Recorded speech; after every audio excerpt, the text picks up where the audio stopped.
संजय उवाच एवमुक्त्वार्जुनः संख्ये रथोपस्थ उपाविशत् विसृज्य शशरं चापं शोकसंविघ्नमानसः। जय श्री कृष्ण।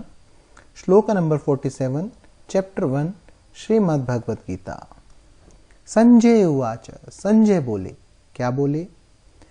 एव मुक्त्वा, एव मतलब इस प्रकार, उक्त्वा मतलब कहकर, अर्जुन, अर्जुन, संख्ये, संख्ये मतलब रणभूमि में।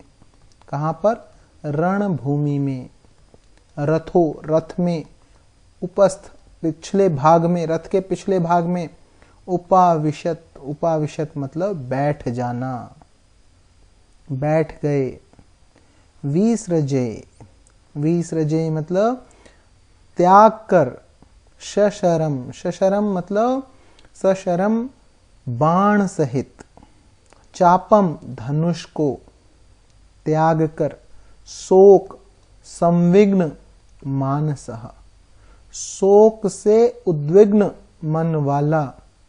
इस प्रकार रणभूमि में शोक से उद्विग्न मन वाला अर्जुन इस प्रकार कहकर रथ के पिछले भाग में बैठ गया। धनुष को बाण सहित धनुष को त्याग कर रथ के पिछले भाग में बैठ गया। सो फाइनली ये बात संजय धृतराष्ट्र को कहते हैं कि ऐसा कहकर, कैसा कहकर, क्या कहा था अर्जुन ने? अर्जुन ने कहा था, यदि मुझ शस्त्र रहित सामना ना करने वाले को शस्त्र हाथ में लिए हुए धृतराष्ट्र के पुत्र रण में मार भी डालें तो वह मेरे लिए अधिक कल्याणकारक होगा। ये हमने लास्ट श्लोक के अंदर देखा था, 46 श्लोक के अंदर, कि यदि माम प्रतिकारम सशस्त्रम शस्त्रपाणेह धार्तराष्ट्ररणे हन्युः तन्मे क्षेमतरम भवेत, कि अगर वो मुझे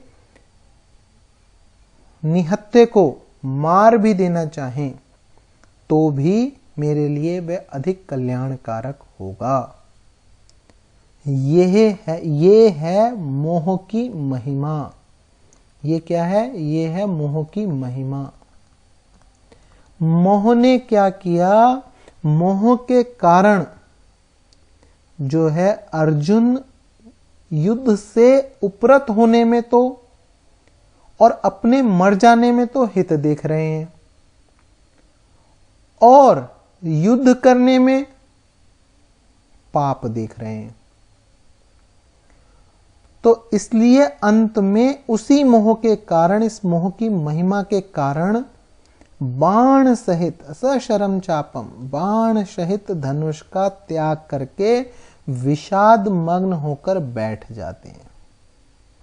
जो अर्जुन धनुष उठाकर युद्ध के लिए तैयार हो रहे थे, आपने देखा स्टार्टिंग में जब सेना में पहुंच चुके, इसका मतलब क्या है? इसका मतलब यह है कि जो अर्जुन धनुष उठाकर युद्ध के लिए तैयार हो रहे थे, वही अर्जुन धनुष को नीचे रखकर शोक से अत्यंत व्याकुल हो रहे हैं।